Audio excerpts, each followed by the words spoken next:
ET Now Startup Central, India's first and only daily show dedicated to startups, technology and entrepreneurship. I'm Chandra Shrikant coming to you live from India's startup capital, Bengaluru, and we kick off with the big earnings from the US.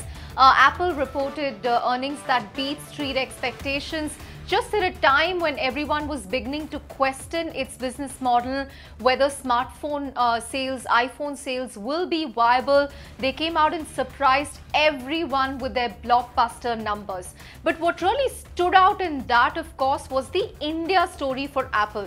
The India portion found prominent mention in Apple's top management commentary. In fact, Tim Cook mentioned India many times during the analyst call. He spoke about how India has set a new half-year record in terms of revenue. Emerging markets revenue are up by 20% for Apple, and perhaps this is going to be the engine of growth going forward because most of the mature markets are saturated by now. But it's important to remember here that Apple is coming off a very low base in India. In fact, Tim Cook himself admitted as much, that currently they have very low market share in India. Analysts estimated, still in the single digit. It's nowhere compared to the behemoths from China as far as the India story is concerned. But more importantly, Tim Cook also said that they are open to bringing in various initiatives here to really step up their presence in India. He mentioned retail in particular. Remember, Apple stores in India have been talked about for a long time now, but they've run into various regulatory hurdles because of the local sourcing norms. We do not know if Apple's changed its mind with respect to that, but they have already, of course, started manufacturing in a small way in India by assembling the SE units in a tie-up with Wistron in Bengaluru. For more, listen into what Tim Cook told analysts after the company's earnings.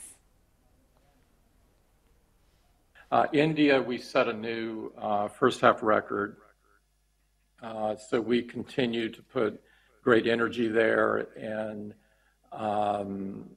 try to our objective over time is to go in there with all of our different initiatives from retail and everything else. And so we're working toward those things. It's a huge market, and it's clear that many people will be moving into the middle class over time, as we've seen in other countries. I do think that India is the third largest smartphone market in the world.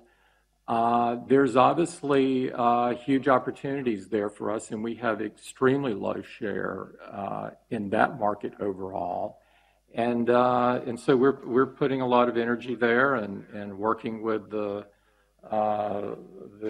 carriers in that market, and they're investing enormously on LTE networks, and the infrastructure has come quite a way since we began to put a lot of energy in there because of their leadership and so forth. And so away from one tech giant in the US to another, this time we are talking about Facebook. Now, even as Facebook CEO Mark Zuckerberg is facing the heat from UK lawmakers to testify before them, remember, he has been issued summons again and again, but he sent his representatives, he didn't go himself. Now, even as pressures intensifying on Zuckerberg to make an appearance, the companies announced two important initiatives. They said that they are going to foray into dating service, taking on Tinder. Zuckerberg says that they have a lot of users who are single, so what better way to target that group? And the other thing that they are going to do is they are going to introduce a privacy tool in the coming months that will help you clear your history on Facebook. I was assuming that's already available, but I guess this is some additional layer that Facebook is introducing in the months to come. But I don't know how many takers it's going to have for its dating service, considering all the recent concerns around data leaks to Cambridge Analytica. But for more on this, I'm going to go across to my colleague Rahul Daima to bring us more details on these two developments from Facebook. Even while Facebook is facing the heat as far as the data scandal is concerned, it has come out and said that it will be introducing new features in the months to come. The most important aspect being that they will be introducing a clear history feature. While this will take some months to really be worked on, in basic terms, what this will do is how you clear your web browser's history. You would be able to clear the history that you have shared with websites, with different apps at one go. Mark Zuckerberg has said that if one opts in for this feature, their Facebook experience might not be as good as it used to be, because your preferences will then not really be known strongly by Facebook. Also, a big development is that they are foraying into the entire dating landscape to take on Tinder in a big way, because Mark Zuckerberg has said that this will be an opt-in feature. They're working on it, will be out soon, but you don't have to worry, because if you do opt in for this feature, your friends will not be recommended really. He's also made it clear that this will not be a hookup app of sorts also.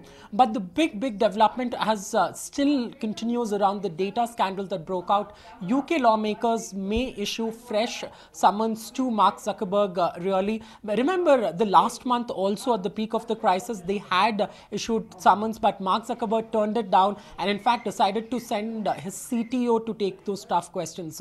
But now it's evident that formal summons will be really issued. We'll have to see if Mark Zuckerberg really accepts it and testifies, because he definitely still has some tough questions to answer.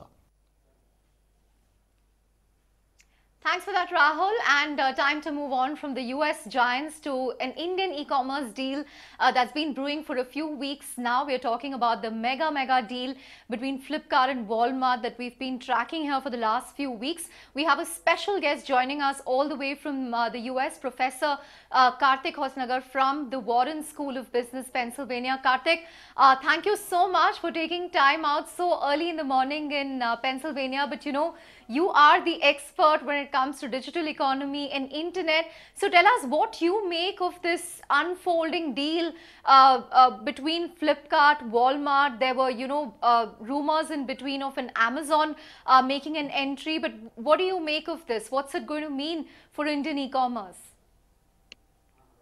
Well, I think it marks an interesting new phase. It probably is the biggest e-commerce story in India, not just this year, but probably in the next few years, because it means that the big battle between Amazon and Walmart that's been happening in the US is now clearly spilling over into India.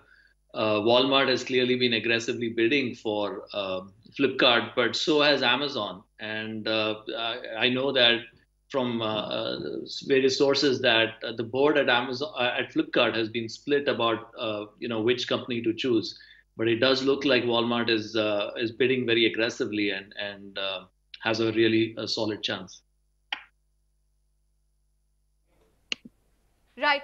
And, you know, is this the last big chance for Walmart, Karthik? Because, you know, they haven't been that successful in the US. China, their acquisitions have been questionable. And UK, they just exited that mega investment in Asda. So the stakes are all the more higher for Walmart, isn't it?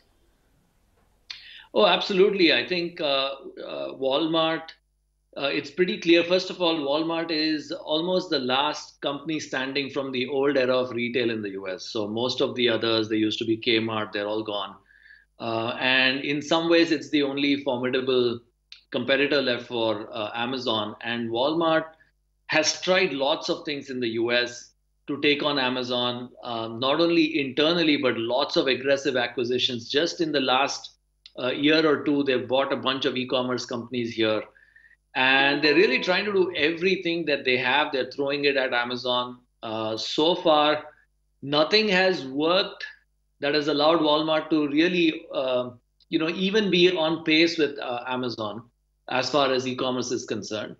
But at the same time, to their credit, at least they're still standing. And I think also the Okay, I think we've lost Karthik's line there. We'll try to get him back. But time to take a break at this point. But when we come back, a very interesting and important conversation with Paytm COO coming up. He's right there at our Noida studio. So take a break and come back for ET Now Startup Central.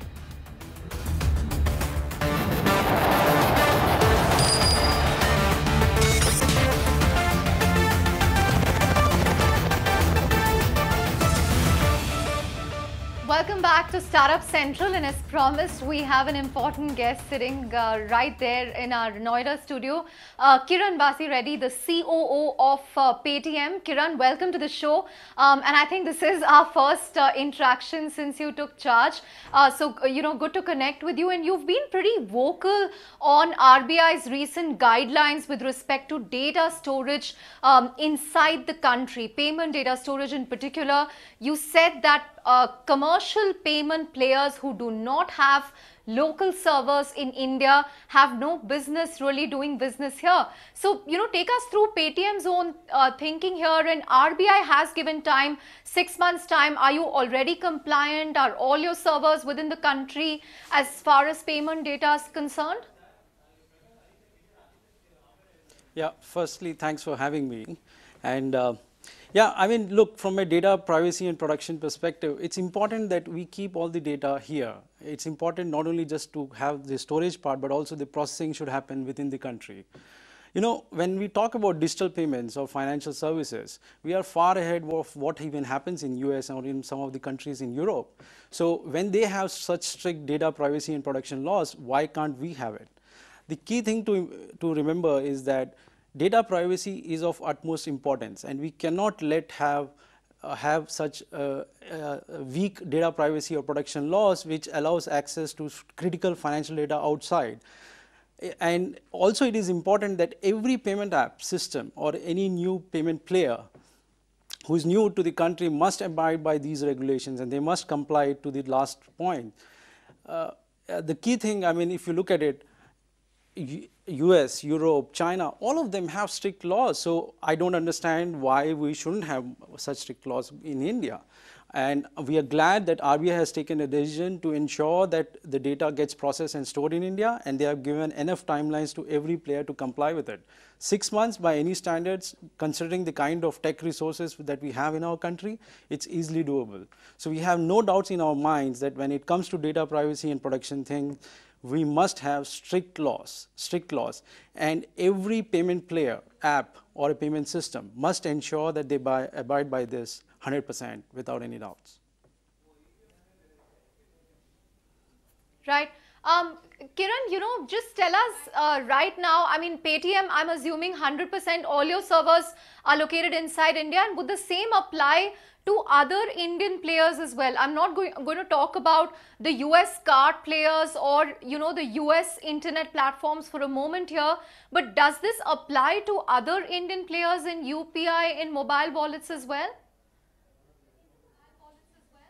Look, it should be applicable to everyone. And as far as Paytm is concerned, right from day one, we have ensured that all payments related data is stored within the country. So we are 100% compliant with it, because we understood right from day one that this is such a critical information that it should not be allowed to go out of the country.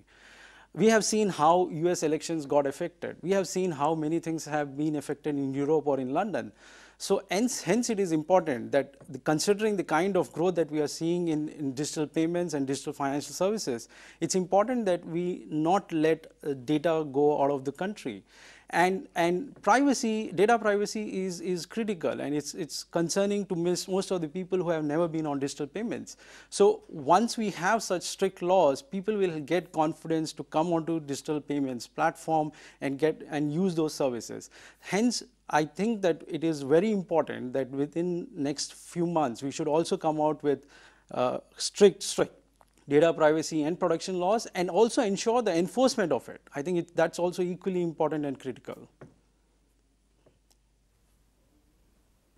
Right. In fact, the data protection law, I think, is just a few weeks away. A draft law is expected anytime now. But, Kiran, what would you say to critics who say, Paytm is taking a high moral ground here, but what about the fact that one of their most important investors is a Chinese player? What would you say to those criticisms, to concerns that, perhaps a big Chinese player has financial and strategic influence over Paytm? Look, firstly, I mean, these are all rumors, and you know, our friends might be spreading it, but we are as much Japanese, as much as US, as much Indian. We are truly an Indian company. It's a Indian founder. The whole team is of India. Money has no color. So it's, I mean, people have to say what they have to say, and naysayers will continue to say what they have to do it. But the key point is, we understand the criticality and importance of keeping data in the country. And it's important not only to ensure that the new players or the players, existing players do abide by it, but it's equally important that all new players are enforced and they are asked to abide by the new laws, whatever the policy which RBI has given in the time frame that has been provided. So the key thing to remember is, if US, Europe and other countries have such strict data privacy and protection laws, we as India should also have it. We are not a third world country when it comes to digital payments or financial services. And hence we firmly believe that we should ensure that we are coming out with much, much stricter data privacy and protection laws. I agree with you there, Kiran, completely. We must have strict laws ourselves. Finally, Kiran, you know, how do you think the RBI is going to go about ensuring compliance? Is it technically possible to audit, to monitor the fact that, you know, every payment player, every app has all their data, all their servers in India? How cumbersome or how easy is that process going to be? Well, technology allows anyone to do all these things. First, I mean, from a regulator perspective, RBI has been strict. I mean, look at our banking system. It's so strong, and it's one of the best banking systems in the world. So we are very sure that RBI has come out with good laws and policies before, and they have means and mechanisms to ensure that people abide by such policies and regulations. And as far as technology is concerned, it's easily doable. I mean, look at other countries, how they are doing it. It's just a matter of bringing those laws and then ensuring the enforcement of those things. All right, Kiran, thank you so much for joining us on ET Now. Some very strong views coming from Paytm on how payment data has to be stored in the country. Of course, Paytm, Kiran says, is already compliant in that respect. So I guess they don't have to worry much about that RBI deadline. But 6 months is what the rest of the players in the market have to ensure that all payment data is stored and processed within India, which is a welcome step towards data privacy and protection. But on that note, completely out of time on this edition of ET Now Startup Central. Thanks so much for watching and stay tuned to ET Now for more news and updates.